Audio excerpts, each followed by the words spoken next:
ರಾಜ್ಯ ಕಾಂಗ್ರೆಸ್ನಲ್ಲಿ ಕಳೆದ 15 ದಿನಗಳಿಂದಲೂ ಕೂಡ ಒಂದಲ್ಲ ಒಂದು ರೀತಿ ಬೆಳವಣಿಗೆ ಆಗ್ತಾ ಇದ್ದು ಕುರ್ಚಿ ಕಿತ್ತಾಟ ಮುಂದುವರೆದಿದೆ. ಇದೆಲ್ಲದರ ಮಧ್ಯೆ ಹೈಕಮಾಂಡ್ ಸಿಎಂ ಡಿಕೆ ಶಿವಕುಮಾರ್ಗೆ ಬುಲಾವ್ ನೀಡಿದ್ದು ಕಾಂಗ್ರೆಸ್ನಲ್ಲಿ ಸಿಎಂ ಕುರ್ಚಿ ಕಿತ್ತಾಟಕ್ಕೆ ಟ್ವಿಸ್ಟ್ ಸಿಗ್ತಾ ಇದೆ. ಡಿಸಿಎಂ ಡಿಕೆಶಿಗೆ ಹೈಕಮಾಂಡ್ ತುರ್ತು ಬುಲಾವ್ ನೀಡಿದ್ದು ಶಿರಡಿಯಿಂದ ಡೈರೆಕ್ಟ್ ದೆಹಲಿಗೆ ಹೋಗಿದ್ದಾರೆ ಡಿಕೆ ಶಿವಕುಮಾರ್.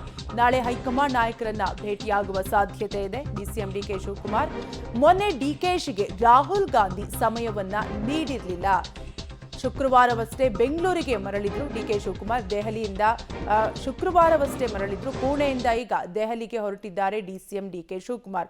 ಕಾಂಗ್ರೆಸ್ನಲ್ಲಿ ಒಟ್ಟಾರೆಯಾಗಿ ಕಳೆದ 15 ದಿನಗಳಿಂದಲೂ ಕೂಡ ಒಂದಲ್ಲ ಒಂದು ರೀತಿ ಬೆಳವಣಿಗೆ ಆಗ್ತಾ ಇದ್ದು ಮೊನ್ನೆ ತಾನೇ ಸಿಎಂ ಸಿದ್ದರಾಮಯ್ಯ ದೆಹಲಿಯಲ್ಲೇ ಕುಳಿತು ನಾನೇ 5 ವರ್ಷ ಸಿಎಂ ಆಗಿರ್ತೀನಿ, ಯಾವುದೇ ನಾಯಕತ್ವ ಬೆಳವಣಿಗೆ ಇಲ್ಲ, ಬದಲಾವಣೆ ಇಲ್ಲ ಅಂತ ಮಹತ್ವದ ಹೇಳಿಕೆಯನ್ನ ನೀಡಿದ್ರು. ಈ ಹೇಳಿಕೆ ರಾಜ್ಯ ರಾಜಕೀಯದಲ್ಲಿ ಸಾಕಷ್ಟು ಸಂಚಲನವನ್ನ ಮೂಡಿಸಿತ್ತು. ಇದೆಲ್ಲದರ ಮಧ್ಯೆ ಈಗ ಡಿಸಿಎಂ ಡಿಕೆ ಶಿವಕುಮಾರ್ಗೆ ಹೈಕಮಾಂಡ್ ಬುಲಾವ್ ನೀಡಿದ್ದು ಇಂದು ದೆಹಲಿಗೆ ಭೇಟಿ ನೀಡಿದ್ದಾರೆ ಡಿಸಿಎಂ ಡಿಕೆ ಶಿವಕುಮಾರ್. ನಾಳೆ ಹೈಕಮಾಂಡ್ ನಾಯಕರನ್ನ ಭೇಟಿ ಮಾಡುವ ಸಾಧ್ಯತೆ ದಟ್ಟವಾಗಿದೆ.